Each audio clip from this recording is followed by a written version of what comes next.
सीखे। अब कुछ करने की आवश्यकता है, अपनी ताकत का एहसास कराने की आवश्यकता है।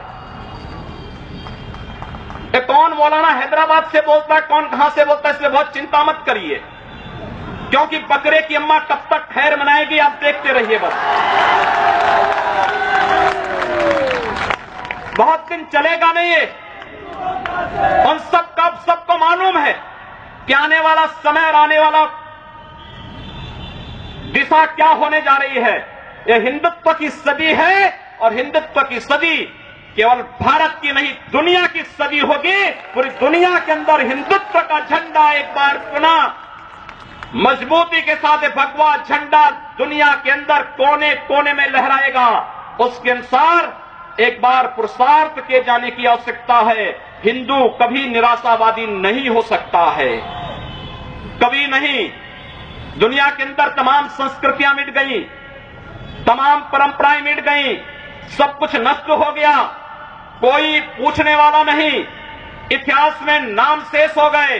लेकिन इतनी विपत्तियों के बावजूद, हजारों हमलों को झेलने के बावजूद, तमाम षड्यंत्रों के बावजूद, अंदर और बाहर दोनों से हमलों को जूझते हुए भी अगर सनातन हिंदू धर्म मजबूती के साथ खड़ा है तो वह किसी के बल पर नहीं, इस जनता की ताकत के बल पर है। और जब तक ये आस्था सनातन हिंदू धर्म के प्रति आप सबकी बनी रहेगी, भारत माता के प्रति आपकी बनी रहेगी, दुनिया की कोई ताकत आपका बाल बांका नहीं कर पाएगा।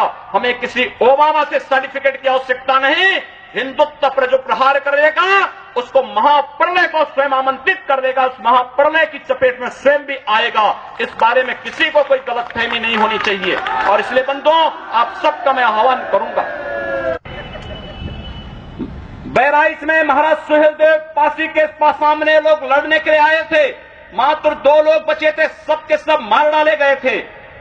और 1971 में 95,000 पाकिस्तानी कायरों को किस तरीके से मुर्गा बना करके नाक रगड़ने के लिए मजबूर कर दिया गया था भारत के बहादुर जवानों के द्वारा। और अगर इसके बाद भी आंखें नहीं खुलती हैं तो एक बार पुनः देख ले अपनी ताकत को। मैं तो यही कहूंगा, अंत में मुझे केवल यही कहना है कि बहुत महत्व मत दीजिए, ये हैदराबादियों को बहुत महत्व मत दीजिए, ये सब मौलानाओं को बहुत महत्व देने की आवश्यकता नहीं। दुनिया के अंदर जहां भी जाएंगे शक की निगाहों से देखे जाएंगे। भारत का संत दुनिया के अंदर कहीं भी जाता है सम्मान की निगाहों से देखा जाता है। पूरी दुनिया के अंदर जहां भी भारत की संत परंपरा जाती है। सिंगापुर में मैं गया, मैं देर में पहुंचा, जब एयरलाइंस में बैठने के लिए हुआ तो उसने मेरे कपड़े देखे और सबसे आगे की सीट में बैठे हुए लोग वो खड़े हो गए, वो मुझे बुलाने लगे कि आप आगे। मैंने कहा नहीं, मेरी सीट पीछे। कहा नहीं आप आगे बैठिए। वहां की थाईलैंड में गए, वहां की बस में आगे की 2 सीट तो केवल संतों के लिए है, यानी मुफ्त में यात्रा करिए, जितनी यात्रा कर सकते हैं। दुनिया के अंदर कहीं भी आप जाएंगे, भारत की संत परंपरा का सम्मान है और भारतीय नागरिकों का सम्मान है। यह भारतीयता की देन है। ओबामा जी, इसके लिए किसी से हम लोगों को सर्टिफिकेट लेने की आवश्यकता नहीं। हमारा प्रमाण हमारी विरासत है, हमें जो कुछ भी मिला है वह दुनिया के सामने है। लेकिन याद रखना, अगर कोई हिंदुत्व को छेड़ेगा तो वह मानवता की बर्बादी का संदेश होगा और कुछ नहीं होगा। हिंदुत्व दुनिया के अंदर सुख और शांति का प्रतीक है और विश्व हिंदू परिषद इसका नेतृत्व कर रहा है। विश्व सुरक्षा की गारंटी हो। मैं कहता हूं भारत के मौलानाओं से और भारत के पादरियों से भी, आज ISIS नाम का एक आतंकी संगठन इराक और सीरिया के अंदर जिस निर्ममता के साथ मानवता को कुचल रहा है, वहां पर यजीदी समुदाय के साथ साथ तमाम अल्पसंख्यक समुदायों को बड़ी निर्ममता के साथ काटा जा रहा है। और यही नहीं, शिया मुसलमानों को भी मारा जा रहा है, उसी बर्बरता के साथ काटा जा रहा है। भारत के सब मौलाना मुंह बंद किए हुए हैं, क्योंकि इनको लगता है कि अगर ISIS के खिलाफ बोलेंगे तो वह एक प्रकार से इस्लाम के खिलाफ वक्तव्य होगा।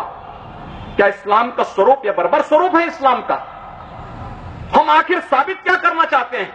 जब पाकिस्तान के अंदर वहां पर धर्मांतरण की गतिविधियों में लिप्त पादरियों की निर्मम हत्या होती है तो ओबामा कुछ नहीं बोलते, तब ब्रिटेन कुछ नहीं बोलता, तब ऑस्ट्रेलिया कुछ नहीं बोलता, तब दुनिया के अंदर वेटिकन सिटी से कोई आवाज नहीं निकलती है।